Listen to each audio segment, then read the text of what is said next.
Welcome, everybody, to another episode of Cashflow Positive. I'm your host, Kenny Bedwell, and today we're going to be talking about elevating your guest experience and looking at the ROI behind it and why it's important. I have brought on two special guests, and I'm personally a huge fan of them. I'm going to be honest with you guys. This is a secret that I'm telling everyone here, even Sarah and Annette. I don't listen to many podcasts. Okay, I'm not a big podcast person, but I do listen to their podcast, which is called Thanks for Visiting. Okay, so I'm not just pumping them up because they're on the show, but I truly believe in what they offer and their advice. They have over 34 short-term rental properties in Columbus, Ohio that they manage, but they are on a mission to help inspire hosts to elevate their guest experience. That's why I brought them on the show. And so without further ado, Sarah and Annette, take it away. All right. So without further ado, Sarah and Annette, take us away. Tell us a little bit more about yourselves and what you guys are working on. Yeah. So I'm Sarah Karakaian. I'm Annette Grant, and together we are Thanks for visiting. And too late. Sorry. I'm messing with you guys. Keep going. So together, we have a business together called Thanks for Visiting. And we met, we did the math yesterday, 7 years ago at a city council meeting in Columbus, Ohio. I had just moved here from New York City, looking to buy more property with less red tape. So I moved to Central Ohio to do that. But the minute I moved here, regulations were on the table. And so I showed up to 3 of the 3 city council meetings before it went to a vote. And that is where I met Annette. And we went out for coffee after those meetings. And I didn't know anyone here, not a soul. And we just kept talking about laundry and guests and property. And we just could not stop talking to each other and wanting to meet again to talk more shop. And it just so happened at the time you were already trying to start a podcast, right? Mm-hmm. Yep. And I had Sarah on the show, but decided I shouldn't do a solo show. I should have a partner because we had very different short-term rental experience at that time. Sarah and her husband are flip homes, and we're doing, they were, I like to call it host hacking. So they have multifamilies. They were living there, but also renting them out and rehabbing them.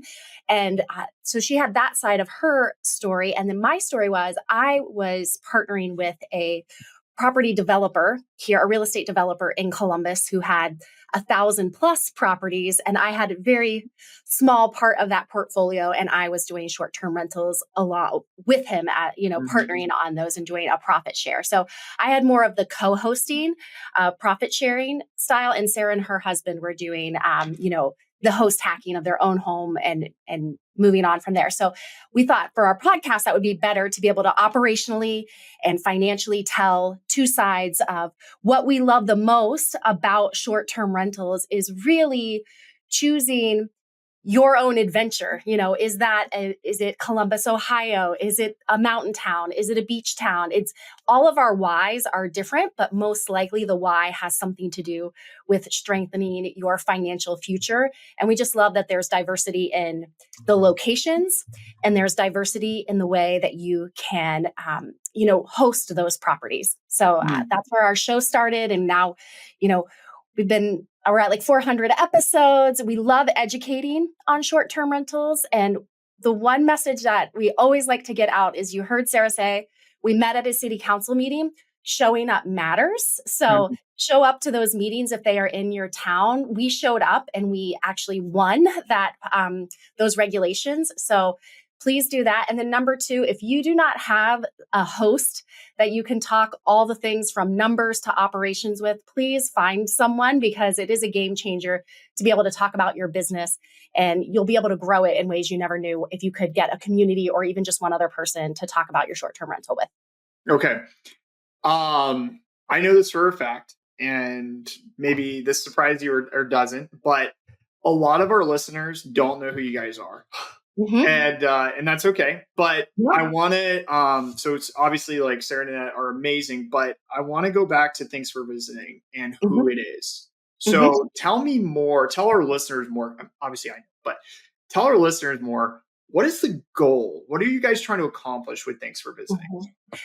It's to up-level what it means to be a host. You are a business owner, and we saw a lot of people doing this as a side hustle or passive income, we truly saw a lot of terrible properties. And it's our mission for those properties to not exist. And we're all in this together. That's what I don't think people understand. Like, yes, there might be 1,000, 2,000 properties in your town or in millions of them across the country, but we are in this together. So if someone comes to stay with us, Kenny, we want to make sure that we provide an amazing stay because they might choose you when they're in your markets to stay with you. And so the short-term rental industry as a whole is, people call it Airbnb or Vrbo. We are in this together there, even though we're hosting individually. And that's our message, is for all of us to understand. We got to up-level what it means to be a host in this business. We also, I told you, Annette and I met, like we talked a lot about like the operation side because we're owner operators or co-hosts, right? So we're not hiring a property manager or co-host to do it for us. We were like in the trenches. And we found there was a lot of content out there about acquisition or like the real estate side of it, the numbers side of it, which is important and great. But we have a true love for the operations and the day-to-day and finding the right team members. And do you have the right contracts in place with them? And how can you defend your profit, right? Like, yes, you might be in a marketplace where the profits are supposed to be X. But if you don't defend your own profit and make sure that you are operating at a level that is makes sense for your property and for your lifestyle and all those good things, then a lot of that money might go out the window, or you may not capture all of it. So we love talking about the day-to-day and team. And I'm a property manager myself, so I manage for other people. So I can give you like the inside scoop of what to ask your property manager to make sure that, what you're getting out of that service is great quality service. So yeah, that kind of stuff is what we are really passionate about over here at Thanks for Visiting. And we really celebrate the fact that we just connected with one of our friends who did a state of the industry report for short-term rentals that rent responsibly, and how a majority of short-term rentals are second homes. Right. So there's so many people that listen to us or hang out with us because this is a legacy property for their family. Like they want to use it sometimes and then they'll offset it by renting it out. And so knowing that that's okay, and it's still okay to like rent out a room in your home, and it's still okay for you to house hack. Like that's how I got started. I lived in my fourplex and rented out the other 3 units or duplex, whatever. That's okay too. Like that's a great way to do it. There's just so many ways. And so just celebrating all those different lifestyles and how the short-term rental can fit within it. That's awesome. Okay. So you guys have been doing Thanks for Visiting for over 7 years now. I caught that, right? All right. Just confirming that. Okay. And it sounds like it's really heavy on, obviously you guys cover a lot of stuff, but hospitality and elevating your hospitality, which is what we're going to talk about today. Yeah. So we were nerding out before the episode started on some numbers and things, and we were chatting. And so you guys, how many properties do you own and manage in Columbus? So we're around 34. 34. Okay. Wow. 34. So you guys are running Columbus. Gotcha. So we were talking beforehand, and you guys had casually mentioned, I'll say that your properties were up year over year by, what was the percentage, or 6%, something like that? Anywhere from 5 to 7%. 5 to 7%. Okay. Up 5 to 7%. Yeah. Whereas I looked it up quickly in SDR Insights, and I looked at the revenue from this year and last year as summers, because that's your high season in Columbus. And Columbus on average is down 5 to 8%, or we'll call it 8% if we're just looking at the average. So if the average is down 8%, but you guys are up, 5 to 7%, what the heck are you doing differently with 34 different properties, right? Like, I mean, a lot of people are like, well, haven't you saturated yourselves by having so many, like offering the same exact experience? Or like, what are you guys doing differently here? We are doing several things, as you know, Kenny. Like there are different levers you can pull in the short-term rental industry. And that's my favorite part about it. Some of my friends who are in long-terms are like, you're crazy, because that sounds like a lot of work, but I like it. And so does Annette. But there's so many different levers you can pull. And of course, the first one is being really on top of managing our revenue, right? Like it's not just about getting in a dynamic pricing software and maybe going in there once a month and not massaging it at all. So being on top of it and trying different strategies when it comes to our rates and making sure, like we've been tracking all of our ADR, occupancy, RevPAR rates since we started. So we could give you historicals, not that like going that far back is helpful, but going back last year is very helpful, and making sure that when we forecast for the next month or 3 months or 6 months, that we are trying to beat ourselves. So yes, of course, we care where we're pacing with the market, but beating ourselves is for us the most important thing that we can focus on. So that's one silo that we are, and we have someone who helps us with that. So I'll say that too. Like I have someone who that's her job, is to make sure that we are winning there. And I think that's very helpful, because as hosts, we wear a lot of hats. And if you let that slip, that can be, in my opinion, pretty detrimental to your success year over year. I think another thing that we do that's probably different is we have some wiggle room to take some quote unquote risks and push our nightly rate. So we are not scared to do that. We see a lot of people panic in markets and they just drop the price, or they want to get the booking. And so we're actually trying to increase our nightly rate, and we've, talk about that and are willing to risk maybe not being booked to see if we can push those rates, because we are in this for the long term. And so we would rather see how high our nightly rate can go and maybe push it to, our booking, knowing what our booking window is and knowing how we can push that. And that is what our revenue manager has really been testing, is trying to see, how much we can push our rate higher. And I think we've seen success from that, where I can just share, I bet you we hear a lot in this market, and people are probably dropping their prices instead of being patient and panicking. And so that is one thing that we want to share, is have that patience. Like we're in this for the long term. So we're not frantic each month. And knowing our historicals too has been really, really important, and understanding that also. We obviously don't want to risk value, right? So we don't want people to be not happy that they paid a certain amount and they're not getting the value out. So I'm not saying that we just push it for pushing's sake. And we also don't sacrifice so much occupancy that it actually doesn't make sense for revenue each month. But we also have some other strategies too, where we do a lot of gap night offers to our guests, so people can come early or they can stay a night later. That's been great. We do other fees, like pet fees and things of that nature. So like, it's not just the nightly rate that helps us stay ahead of the market. And I think a lot of people in our area, they don't do that. And then of course there is the hospitality experience side, but I don't want to. I think we need to give the secret weapon there of getting amazing reviews and repeat guests, and not having to do refunds. Is we have inspectors, Kenny, and we feel like there's a lot of people in the market, in the short-term rental market, that have never even heard what an inspector is, because they're like, oh yeah, I have a cleaner. And we're like, no, an inspector is completely different than your cleaner. And that inspector really can make sure that, that you are providing exactly what you told the guests they are going to get. And they'll catch a lot of things ahead of time. That way you're not having to maybe offer some sort of refund or sacrifice that 5-star review, which could then tank your rank. So that is one of our secret weapons too, which is an investment in the property, but pays dividends for sure, having that person on the team. Let's talk about that, because I think that's like one of the key ingredients, is having that quality control person that comes in. I've met her. What's her name? Help me out here. Ireland? Is that your quality person? The girl. And then Colleen. Maybe you're thinking Colleen. Colleen's our revenue manager. We have a few inspectors, but Ireland's our head inspector. She creates the content, like the reels. Is that that Colleen, or who is that? That's Ireland. Okay, all right. So it was interesting. I was watching a reel that she did for you guys. And she was like going into each of the properties, or she was going into the property and she was like checking, and like she was literally like opening all of the drawers and like straightening things and like doing certain stuff.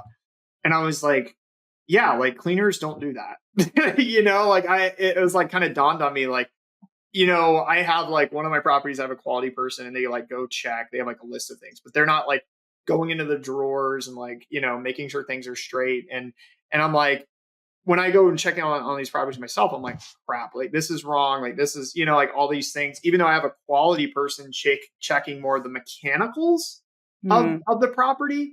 And so, but there's, to elevate the guest experience, it sounds like, you got to go this person's got to go literally check everything, right? Or like, what are your guys' thoughts on that? Oh, so I obviously we can't take credit for this rule. Like this is widely used in hotels and has been for years. Sure. So I used to work in hotels, and when I came to Columbus, I was like every other host, like wearing 1 million hats. And there was a couple times where I couldn't inspect the property before the guest checked in, and I was growing too the business. But anyway, and they of course they found a hair on the bed. Right. And it's Mm, probably the cleaner's hair as she's making it. Right. Because I am a stickler for lint rollers. yeah. But so the importance of just the one hair was enough to get someone to respond to me, and obviously ruin my day because it broke my heart. And I just knew that like I can't risk this anymore. Like I've got to be. We've got to be the best. And all those details have to be dialed in. And so I can tell you our inspector does both mechanical checks and safety checks and guest experience checks. And they write handwritten cards for each guest with their name on it. Right. And we always try to, in those cards, say something about why they're coming. So it's not this generic, like, we're so glad you're here. It's like, Joan and Bob, like, so glad you're visiting your daughter here at OSU. Since you'll be on High Street, you should absolutely check out the Guild House. Like the steak is the best, or their happy hour has a really great glass of wine or whatever it is they feel. And then Bob and Jane come and stay with me every time they come and visit their daughter. And so there's a lot of things that I can do there, like save on host service fees and things of that nature. So that is what our inspector does. And she does, change the filters, and she makes sure that the smoke detector and the fire extinguisher haven't been used or they're not expired. And she does straighten things, or like open the curtains to make sure when then you walk in, like it's a nice, light, bright space, or turn on the porch light or lamps in the living room. So when a guest walks in, they're not walking into this dark space. Checking Wi-Fi. So when a guest checks in, they don't have to alert you that Wi-Fi was down or the Netflix isn't working. Stuff like that, that just like, they get that second, we say this all the time, is that the cleaner is there to clean, and they come into a mountain. I mean, they come into all the sheets, all the towels, all the trash. And so when they leave, it to them, it is picture perfect.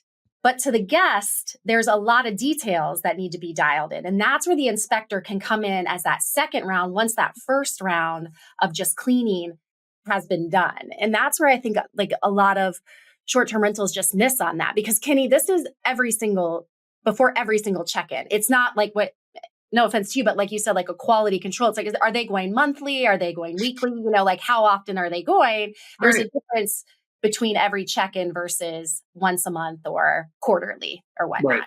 Right. I mean, but it reflects in the returns of the particular investment. Okay. Mm-hmm. Let me ask you guys a hard question. Hopefully this isn't like too bad. But I'm just thinking like perspective. I try to think of the perspective of the listener. This sounds great. This sounds really cool, right? But you guys have 34 properties. Mm-hmm. Most people listening maybe have like 1 to maybe 5, right? If 5. So like one property. How the heck is someone going to find someone like that and justify the cost of that like quality person at that kind of level? We got you. We get this question all the time. Number one, it can be your cleaner, okay? But you have to assign them 2 different roles, okay? And they need to be clear on there's cleaning the home and inspecting the home. So that is what I want to offer to everybody is this is more of a challenge, but this can definitely be done. And it's in the way you communicate that there has to be a cleaning done and an inspection done. So we would advise the cleaner cleans the house. They take 5 minutes, their crew, everybody's out of the house. They leave and then they can come back in. So just there, if you're one property and you have, because we talk to so many hosts, like their cleaner is their like ride or die backbone. And it's like, that's fine. But if you want them to be an inspector, telling them there's a second role and also compensating them for that. Like if they have a team and they're paying their team, maybe it's a little added bonus when they do the inspection. And that's a different checklist than the cleaning checklist. So I do want everybody to understand, don't stress out. There are options to make, have your cleaner, just understanding that they're responsible for 2 different roles and having that conversation and communicate that and see if they're in alignment with you to actually do that second check, which is more of an inspection after the clean. So that's one way. And then layering on top of that, I'd like to think our message about the inspector is getting out there, Kenny, after these 7 years. And so if that's the role you take where your cleaner kind of does the inspection, I would still do surprise audits with an inspector. More like maybe every 2 weeks, every 4 weeks, because we'll have people come to us and like, I just can't believe that like I only have 2 wine glasses left and 2 forks and I'm supposed to sleep like 18 people. And it's like, well, because then you're not doing audits and you're not checking the quality of that offering. I mean, that is literally your product. Like your product is that you can sleep 16 people and all 16 people should be able to eat and sleep and drink there safely. So yes, your cleaner can do that in their inspection, but then I do think you have to have a trust but verify layer that you bring in more often than you probably think you have to do to make sure you have all the things that it takes to have a great stay. And that's like baseline that you have at least 16 forks because of course they're going to wash a set. And I'm just giving you like a really detailed example of the things that we think about in our business. Because of course we have economies of scale when it comes to being able to have Ireland and our team members go through all of our properties for every single stay. But then I'll also argue if you're out there and you've got $1 million property, couple $1 million property, and you're trying to be more high end, more luxurious, I just would argue that you really have no business being in that sector if you can't have someone come in and check the quality of that guest experience, especially if you're a higher end product. I really feel strongly about that and I'll die on that hill. Yeah, we know a lot of luxury property management and they like the inspector role is by far one of their most important roles that is full, paid full time. But for us, we can share, again, going back to that financials, we are very clear with our inspectors. This is part-time. It is 1099. You've got to find a special person, but I can share like, did really well finding people that absolutely loved part-time. They loved 10 to 3 because they were retired and they wanted to, have slow mornings and coffee, but wanted to work in the afternoon and then be home for dinner. So you would be very surprised if you put the feelers out there that this part-time work during those hours actually works for a lot of people that are looking to either supplement students that you can trust or people that are retired, even people that maybe stay-at-home moms or dads that are just looking for stuff like while the kids are at school. So I would be, just want to offer that and once you find somebody, like I know they stay on and hopefully when there's a fit, they can stay on for years and also letting them know maybe they could grow with you. So that's where I want to like toggle next. Kenny, is this person, the inspector could end up maybe messaging guests with you or helping you with other things. So you could supplement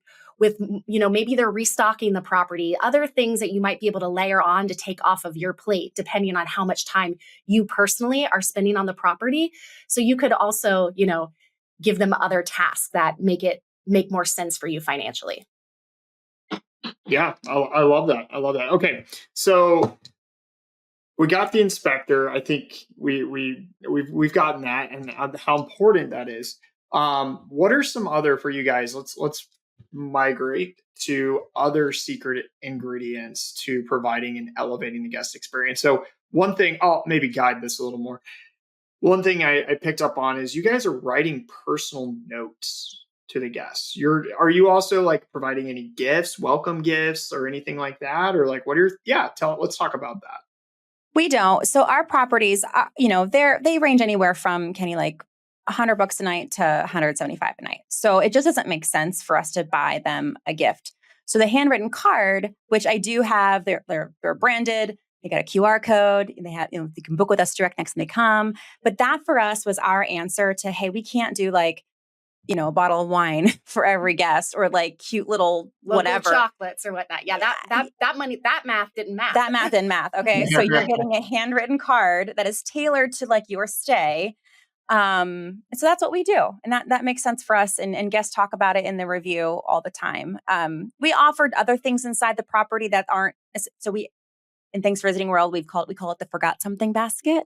And this is a basket of things that if you were at a hotel, you could call the front desk and they could bring you up a toothbrush, toothpaste, seasonality. So right now we've got spray sunscreen and aloe gel in our forgot something baskets, along with hairspray and hygiene products and things of that nature. And so that shows up a lot in our reviews too. Honestly, people don't use these items a ton, and you've got to make sure that they're stocked and clean, because there's nothing worse than picking up a can of hairspray that you're so excited that is there and you forgot to bring and there's nothing in it. Yeah. So that is something our inspectors help with as well. But that shows up a lot, and that's like an investment at one point, and then very slowly you replenish that. But for us, with our average daily rate that we have, that makes sense for us. Okay. All right. I really like that. I think that I like that you guys said that the welcome gifts, like it just, I noticed that too. Like I did that at one point, and I was like, man, I'm like spending like $20 like a person, like, and I'm trying to get this together. And frankly, like no one was really mentioning it in the reviews, because it's not personalized. It's just like, here's some like free crap from the city. Like maybe they don't want to, like, maybe they're allergic to chocolate, or Right. like I was giving them like buffalo hot wing sauce. Like maybe they don't want that. Like some people are leaving it, and it's just like, okay, cool. Like I don't know what the true benefit was here. But the personalized things, the cards, the forget me baskets, those kind of items, like I think that's really, really important. And definitely I have something like that too, where we have like a stash of items, toothbrushes, all that good stuff that people forget all the time. And hey, go take something from there. And people love that. And that definitely shows up in the reviews. Anything else, those little knickknacks or anything that stands out to you guys that you see in the reviews? Honestly, it's our communication and our presentation. So speaking of like the forgot something basket, I once stayed at a property in Indy, and okay, he had a forgot something basket. I'm giving air quotes. It was like this cardboard box that he just threw hotel stuff in every time he traveled, so I could go in there and find treasures. So, I one time I went to Japan for work, and I really took something back from their version of hospitality, which is like when they wrap a gift, that is like more as important, or not, if not more important, than what's inside. And so I think that's how we approach all of our projects, is that presentation is dialed in. So you can do the forgot something basket, but how you present it to your guest. You can do the handwritten card, but how you present it to your guest, how their check-in process goes, all of that stuff, that packaging has to be just as important as the mattress they sleep on and how you speak with them before, after, during their stay. So for us, I think that's where people kind of will take advice from us, or they get an idea. But I just want to remind them, but you've got to be really curated in how you present it to them. And that doesn't really cost money. It just takes a little bit more of your attention and detail, making sure that it gets repeated after every single stay. Okay.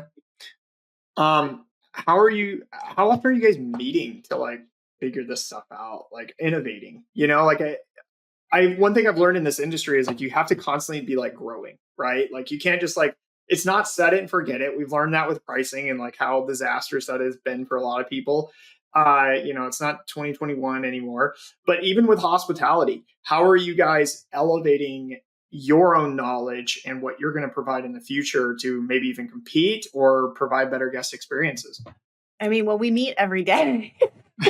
We see each other. I mean, Sarah and I live in the same town, so we have the pleasure of being able to see each other every day, communicate with team daily. We have our own online membership, so we're, seeing and hearing what's going on all over the country, all over the world daily. And last but not least, we travel.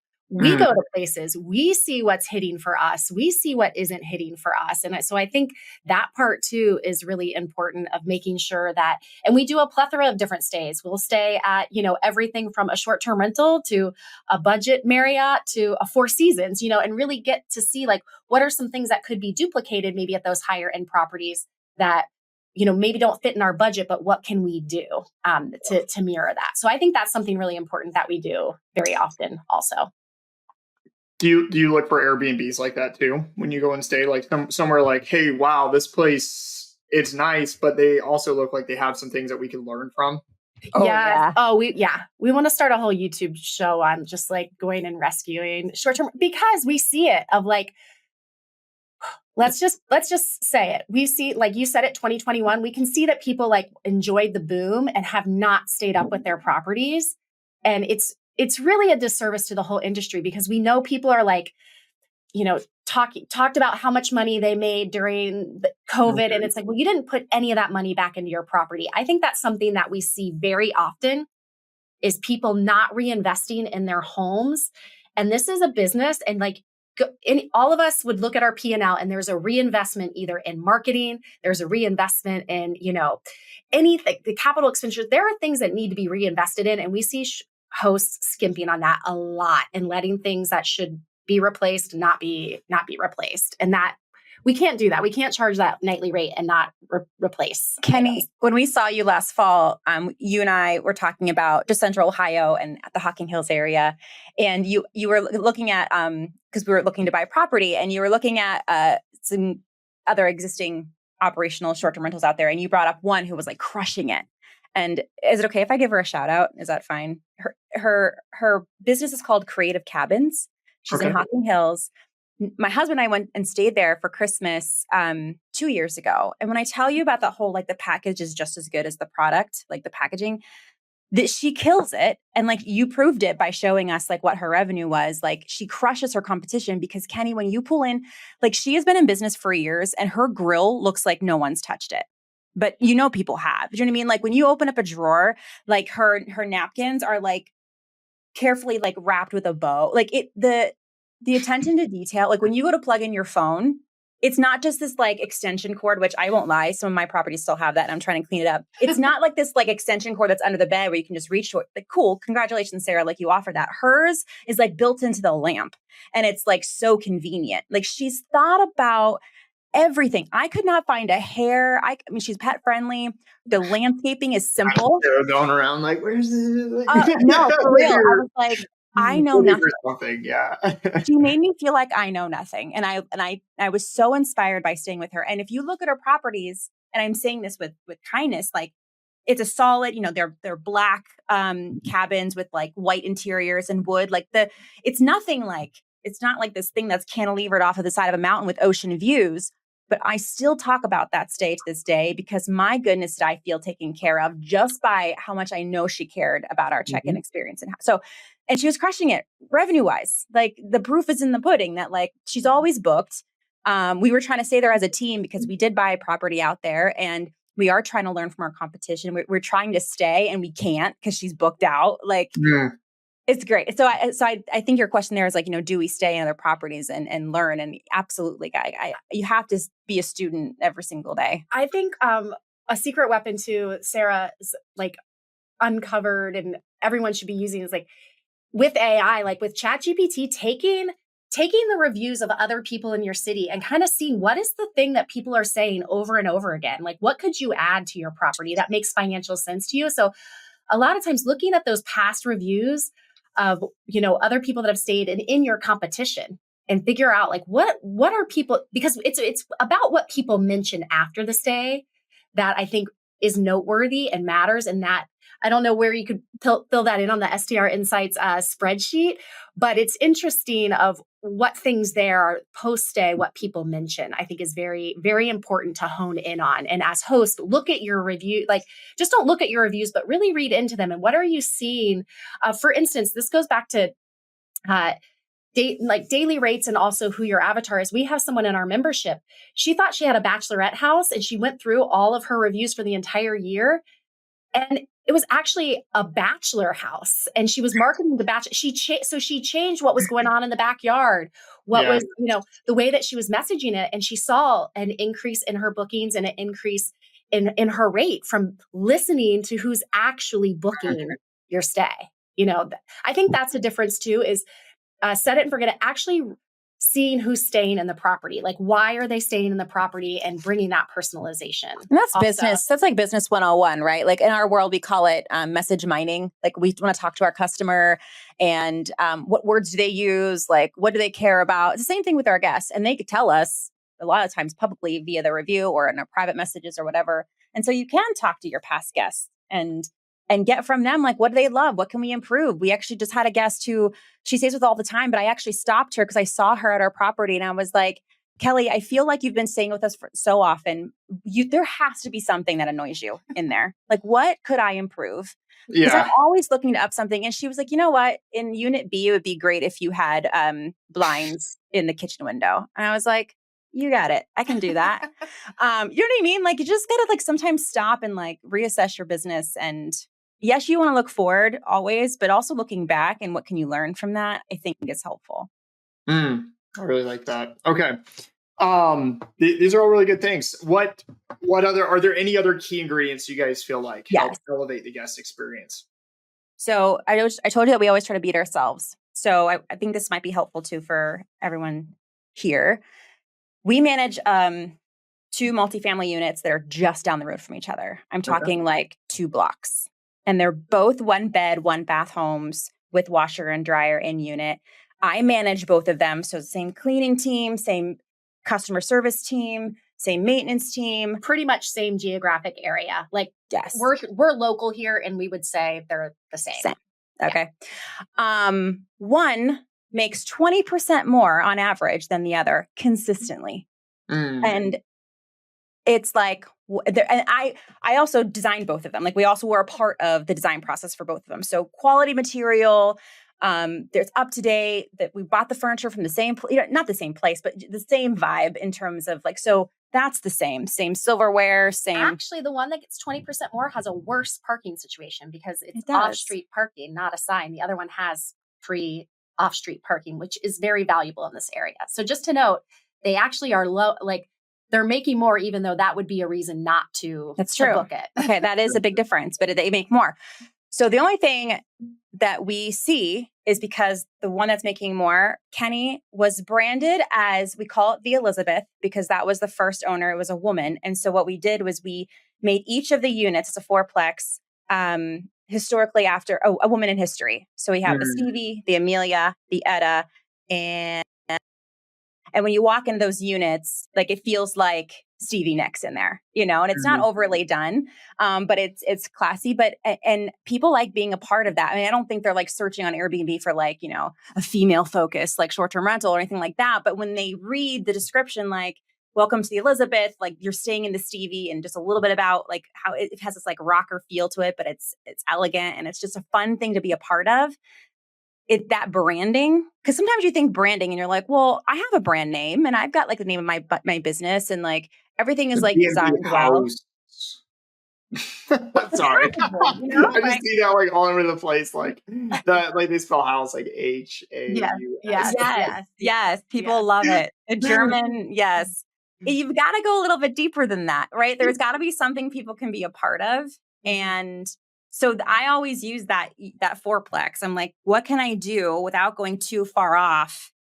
I don't want to overspend either. The math has to math in terms of like, we can't have hot tubs at our downtown Columbus. I specialize in 1 bed, 1 bath. Like that's what I do. And so what can we do with it? In the urban market anyway. What's interesting though is what you're talking about is providing the title, let's get cheesy, elevating the guest experience, but you're literally doing that. Like your Airbnb is all about, people are sure they're booking a place to stay and to sleep, but they typically you can get that at a hotel. So what's going to be different about booking a 1 bedroom, 1 bath, which is what a hotel also offers too, and it's the experience. So if I'm going to Columbus, Ohio, and I want to stay somewhere, and feel like a part of Columbus, Ohio, that property is going to stand out. And it's like, wow, I can stay somewhere cool and learn something too, I guess, at the same time, and stay somewhere nice and get a better experience than just like going to a boring like Marriott. You know what I mean? Yeah. So I think that's, exactly right. So it sounds like that property stands out on its own like booking. Yeah. The branding, the pictures, the listing, all that stuff is really what separates it. So yeah. Cool. Another example of one that we didn't do, but we'll give Sergio a shout out. The Jungle House. He's one of our competitors. He's incredible. Okay. He's got the Jungle House. He's got live plants and a lot of them in his units. And like, that's his brand, and people love it. Yeah. Like they love it. He's crushing it. He's crushing it. So just like, it doesn't have to be this like intricate thing. Right. It doesn't have to be pickleball courts and hot tubs. And, again, it's know your market too. And know your properties that you're working with. And those things are an investment, but not a giant, ongoing, reoccurring monthly investments over and over. Yeah, I think that people would do well going on like Pinterest and like looking at different, not necessarily Airbnbs, but like different ideas around the city of different things, like historic things or just like whatever represent, to get ideas going. A lot of people want to copy, like what you just said, Annette, about like the pickleball courts. Like it's like pickleball courts are, like expensive. They're 20 to even up to $60,000. And if you have a 1-bedroom, 2 or 3, it really doesn't even make any sense, like period. Right. Or just like over amenitizing everything, over design and decor everything. Like it's stupid, frankly. Like it's irresponsible. Like as an investor, it's more of like a preference at that point. So understanding, investing in the right things, which I've done a whole episode on this already, but understanding like who your guest avatar is and how you can elevate their experience, I think is key. But the biggest thing I took away, and I love, and it kind of all goes back to what we were talking about earlier, is presentation. So not just like the napkins and things too. I think that's part of it, but even your branding, the listing, it all starts when they book, right? Or like when they're looking on Airbnb at your property. So that's a really, really critical ingredient to this. So I like it. This is really cool. So I'm just like connecting the dots here, and I'm like spewing the connections out. So I could talk all day about the words you use with your guests. Like we have yes words and no words. Like you're right. It starts way before they even enter the property. It starts at the listing. It starts at like you being your own walking, talking billboard for yourself. Yeah. And trickles down into your business. And yes, that's a lot, but I think it makes a difference. Yeah, this is okay. Great. This has been really helpful. So as we wrap up here, a couple of things. Number one, I ask every guest this. Now, it doesn't have to be all what we talked about. It can be about anything, and you guys are full of tips. What's one big tip that you can help, that you could give to our listeners to cash flow positive on their short-term rentals? You got to pick one. Track your historicals. Okay, why is that? Elaborate. Because I'm always trying to beat myself. Like beat yourself. So yes, I care about, and I'm not going to lie to you, Kenny, like talking to you, I'm very nervous because I'm like, okay, this is like the data and science guy, and we're probably more the art. We're more the art people, but beating myself and hey, if I'm flat, why? And what can I do to like, now I'm going in and listening to my guests, like what they said, whatever, so that I need to beat myself from last year. And I know that I can. And then of course, if I can't, then I look at like the bigger picture, like, do you sell, whatever, but we bought good properties. They were good buys. There's no reason I can't keep leveling up. And so if I know what I did and where I've been, I can help myself get to where I want to go. And then I can bring in the art of like, okay, do I need to put a story in this property somehow? That's my tip. My tip is, if you look at your calendar right now and you do not have time calendared where you are reviewing your numbers, you need to check yourself. That is something we tell everybody. Like, you have got to have time every single month on your calendar to review and then to forecast, and just take that time. And that is your real estate partner, your life partner, your bookkeeper, whoever that is, because we talk to so many hosts that do not know their numbers. And the first thing I ask is like, well, when do you do this? And they have nothing. It's not on their calendar at all in the past or in the future. So I implore everyone, have that time on your calendar for your short-term rental to review the numbers. I love that. Every month, at least minimum every month. But if you could look at it every week, what you focus on, expands. So that'll be your profit Yeah. margin. I think everybody listening here, the reason I really like Sarah and Annette, obviously they give really good advice, but it's very much they're treating everything as a business, right? Like they have these really good, Sarah, you're being too, critical of yourself, but like you're artsy, but man, you're on top of your numbers. You are also a numbers person too. You can be both. And a lot of you people have to be both. You have to be both. I mean, for this business, right? Or hire. Like I can't. I won't lie to you. It's not me like digging into my historicals all the time, because I would gloss over. Kenny, I don't know how you do what you do, but I do know that I can't afford not to have a person like that on my team. Right. So, Yeah, no, I think like if you don't have someone on your team, that means you have to do it yourself, right? You either hire someone or you do it yourself, but you have to do that element of it. That is a piece of it. And the people listening, I'm assuming most of them. I know some who aren't, but like it's like one side or the other, and you know what your glaring weakness is. And that's why you have to have like your yin and yang. You got to bring in, if you're numbers oriented, you got to bring, like I am, like I don't design crap. If someone was like, hey, what color should this wall behind you be? I'm like, it needs to be a color. Like, I don't know. Like, what do you think it should be the color? You know, don't ask me that, but I know it should be a color, right? Like it needs to be painted. And so, but you know, in terms of like ROI of design and decor, I could sit down and break everything down. So, but I look for my yang when I'm going into the short-term rental stuff in terms of complementing what I feel weak in, because I know that this is a business and you have to do those things. And so, yeah, this has been super good. Thank you guys. So as we wrap up here, obviously you guys provide some really good content and you help people out. You guys hosted an amazing conference last year and there's talks of one next year. I don't know what I'm supposed to say or not say, but anyway, maybe we'll see. I'll let you guys figure that out and announce it when you're ready. But how do people get in contact or learn more about what you guys do? Obviously you have your podcast. Thanks for visiting. We got that one, but tell us more. How do people get in touch with you guys? Yeah, hang out on our digital real estate, thanksforvisiting.com. And there you can message us. We have a lot of fun on Instagram and YouTube. And like, yeah, we definitely take a fun approach to sharing our experiences with short-term rentals, but thanksforvisiting.com is where you could find us. Yep. Yeah. And also follow them on Instagram. What's your Instagram handle again? Is it Thanks for visiting _?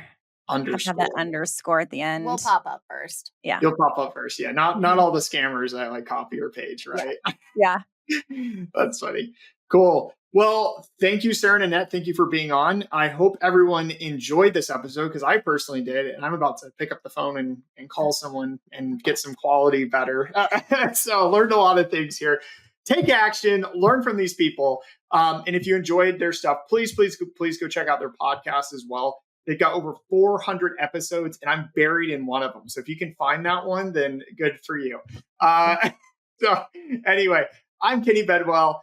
I hope you guys enjoyed this episode and I'll see you on the next episode of Cashflow Positive.